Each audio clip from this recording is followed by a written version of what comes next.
Namaste children, welcome to my channel Learn with me. So today before I start with the actual video, I would like to share with you all regarding the class 10 biology term 2 syllabus and weightage even. So this I have got it from the sample paper that was released recently in our CBSE website. So when we talk about the weightages, we actually have three chapters in our biology. And when we look into the pattern has changed, children. We don't have MCQs there. So we have actually three sections in your science paper. You must have seen that. We have section A, section B, and section C. And we do have internal choice provided in some of the questions there. So in section A, we have only 2-mark questions. Section B, we will be having 3-mark questions. And section C, we have 4-mark questions, which we even call it as case study based questions. So when we see the chapters there, we have chapter 8, that is how do organisms reproduce, which is coming up for 4 marks there. And there are 2-mark questions coming up there. So it's coming to weightage of 4 marks. When we talk about chapter 9, heredity, it's the chapter that is having the maximum weightage in the paper, that is 9 marks. And it is the smallest chapter, and even you can score it good. So we have all the three kinds of questions coming up from that.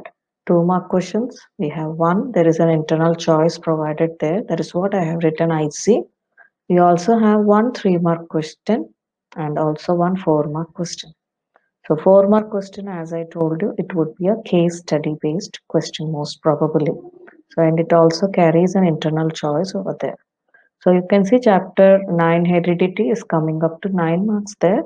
And the next chapter that is having the highest weightage we have is our environment, which is making up to 5 marks there. So we have 2-mark questions again, one there, which is having internal choice, and one 3-mark question, totally making up to 5 marks. So your bio weightage in the paper would be 18 marks. So quickly we will start with today's chapter, children, and I'll be taking up chapter heredity. So as I told you, this chapter is having the maximum weightage in the sample paper. So I would love to take that chapter. And even I have heard children telling that the Mendel's laws are difficult, the terms are difficult over there. We are not able to understand and all, because I have been dealing with children from 15 years. So I have some children telling me, complaining, ma'am, like this chapter is very tough and all. So I can clarify all your doubts in this chapter. So I have a pattern of teaching children. Hope you all will really enjoy it. See that you see the video at the end, and if you like it, definitely subscribe it, like it, and share it. So we will quickly start with the chapter now.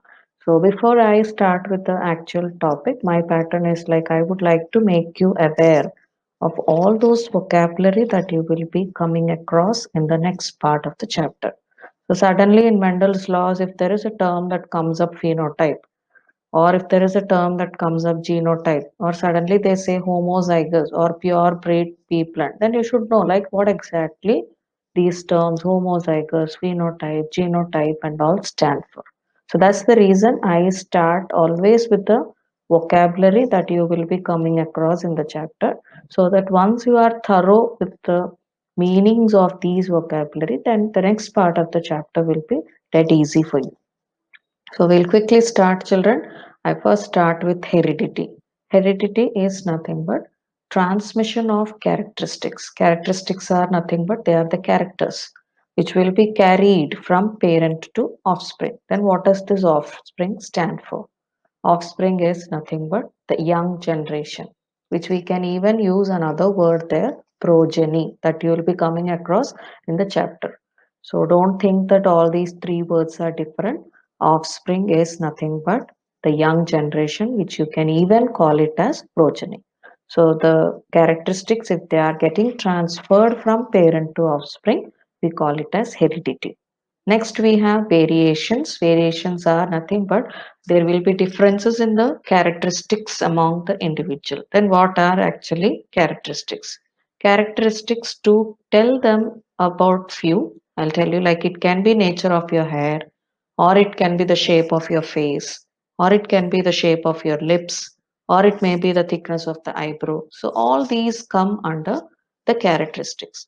Now, all these characteristics definitely have some changes. Like all of them, you see, they don't, all of them don't have the thick eyebrows. Or when you look at the nature of the hair, for every person it is different. Like some may have wavy hair, some may have curly hair, some may have silky hair, some may have straight hair. So in this way, within the same characteristic itself, there are many changes. So all those differences or changes, we call them as variations. Next, we move on to chromosomes, gene, and alleles. So, all these three, actually, I would like to connect it and teach to you, children. There is a shortcut to remember all three of them. Actually, it is all four of them that you will be seeing in the diagram that follows here. So, actually, it is CDGA, where chromosomes, C stand for chromosomes, D stand for DNA, G stands for genes, and A stand for allele. So chromosomes are nothing but they are the thin thread-like structures that will be present in the nucleus of a cell, which are further divided into smaller units called as DNA, and DNA is further divided into smaller units called as genes, and genes further will be having alleles in them. So I said chromosomes are divided. You can see here, I divided the single chromosome into five subunits. You can see 1, 2, 3, 4, 5. So each subunit we call it as DNA. Now I said DNA is further divided into smaller subunits called as genes. So I drew many lines here for this blue lines, for this I drew black lines. So each subunit of DNA is further divided into smaller units called genes. Now these genes again when you look at them, every gene will have two versions. Like suppose if you take there is a gene coding for nature of hair, or as we see in the slide we will take gene coding for height of a plant. So height of a plant, here there are two versions that are coming from the parent.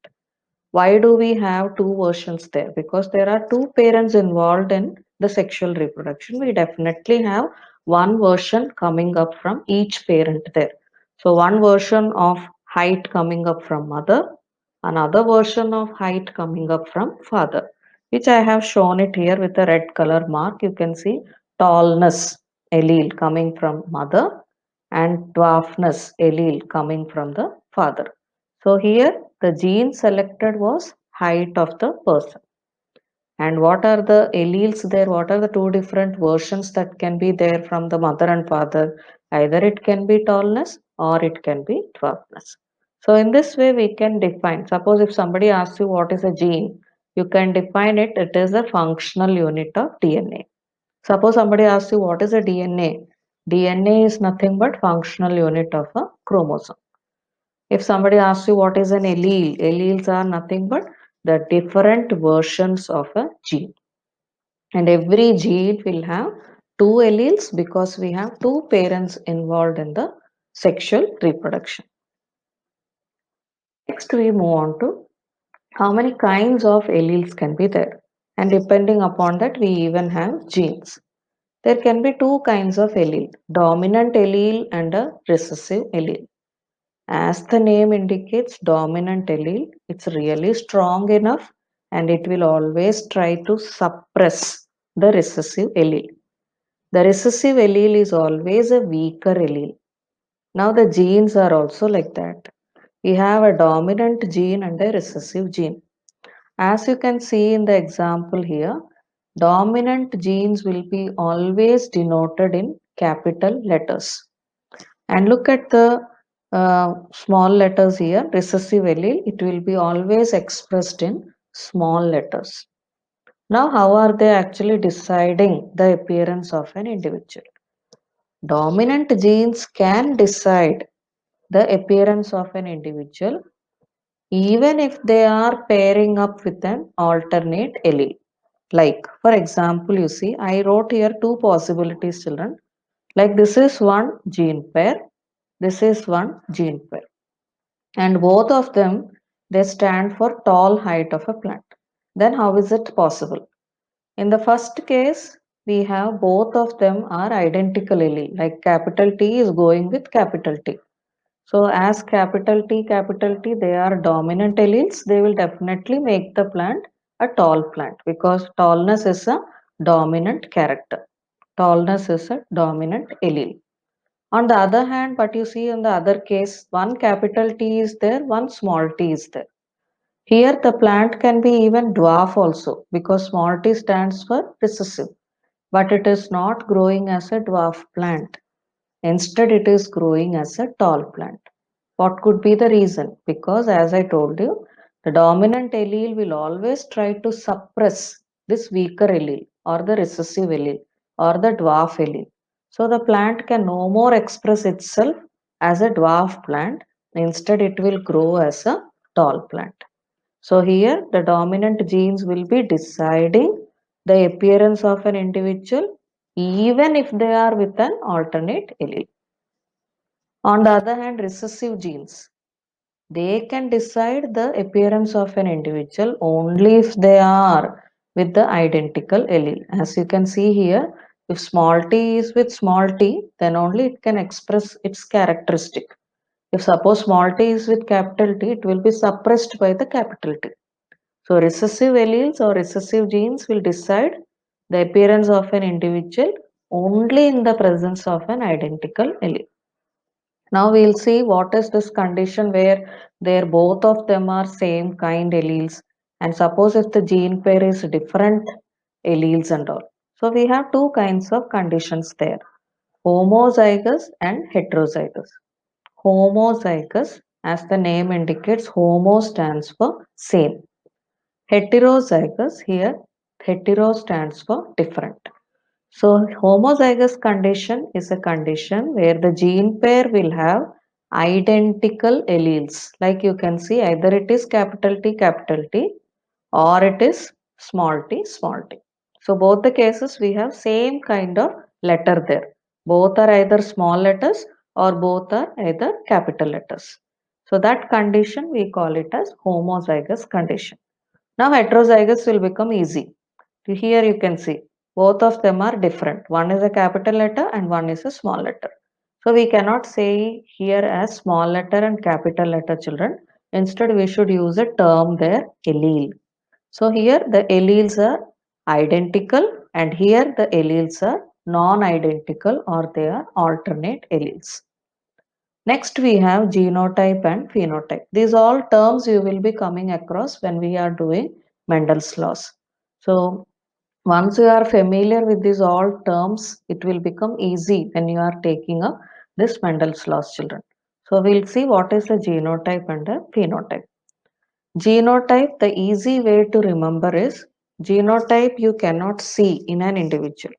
It's the inner genetic makeup of an individual, or it is the inner genetic composition of an individual. Then, how to identify what is a genotype and what is a phenotype? The easy way to identify genotype is it will be mostly expressed in this form. Like you can see, either in capital T, or it will be expressed as capital T small t, or it may be expressed as another letter form like capital R or small r, capital P small p in this way. So the letter pairs, mostly if the letter pairs, if it is expressed in that form, we call it as genotype of an individual. So genotype is nothing but genetic composition of an individual, mostly expressed here. So here you see example. Suppose if I need to tell a tall plant genotype, suppose genotype of a tall plant, how will I say? Either I can say in the homozygous form, that is capital T, or I can say it as capital T, small t. So here capital T, I call it as homozygous tall plant because homo means here same identical alleles are there. So I am saying it as homozygous, or I can even say heterozygous tall plant. Like in this case, like capital T, small t is there. Same, they are not same alleles there, alternate alleles. So I call it as heterozygous tall plant. So genotypes are expressed in this form. Then what is phenotype? Phenotype is all those visible characteristics of an individual. For example, if you take this chapter, we mostly deal with pea plant. So in a pea plant, we can say it is tall or dwarf, or it is having a wrinkled seed, or it is having a round seed, or there are green peas, or there are yellow peas, or pea flowers are white, or pea flowers are purple. So, all these visible characteristics that you can see in an individual, we call it as phenotype. So, it's a description of visible characters of an individual. So, examples you can see, suppose phenotype for this capital T, we can use the word tall. Suppose if the alphabet pair is small t, we can use the word dwarf. So all those words, round, wrinkled, purple, yellow, green, tall, dwarf, all these words we can call them as phenotypes of an individual. So that's the easy way to remember. Next we move on to genetics. What exactly is genetics? So we had father of genetics there, Gregor John Mendel. So you will be learning more about him in the next video that I will be taking up, children. So genetics, as of now, when you see genetics is nothing but it's a branch of science which will be mostly dealing with heredity and variations of an individual. The study of heredity and variations we call them as genetics. Then in Mendel's laws, you will even come across two kinds of generations, F1 generation and F2 generation. F1 generation, we can even use call it as first filial generation. F2 generation, we can even call it as second filial generation. So, what's the easy way to remember? They say that I give you an example like children, like you will be F1 generation for your parents and you will be F2 generation for your grandparents. I hope you are getting it. You will be F1 generation for your parents and you will be F2 generation for your grandparents. So, what happened there actually? Your grandparents, when they were crossbred, they got your parents as the progeny. And your parents, when they were crossbred, they got you as the progeny. So when you link yourself with your parents, you are F1 generation for your parent. When you link yourself with your grandparents, you will be F2 generation for your grandparents. So F1 generation, we can even call it as first filial generation. F2 generation, we can even call it as second filial generation. Next, we have mutations there. Mutations are nothing but sudden changes that will be happening in the DNA or mostly in the genes. And these changes are inheritable. Inheritable, the word inheritable is nothing but it can be carried from one generation to another generation. Like suppose your father has got thick eyebrows. That is an inheritable change which can be passed to the next generation, which you may get it. So that kind of changes we call them as inheritable changes. So sudden inheritable changes in the genes which may cause variations, differences are happening there. Mutations can lead to differences in the characteristics of an individual. So that can be passed.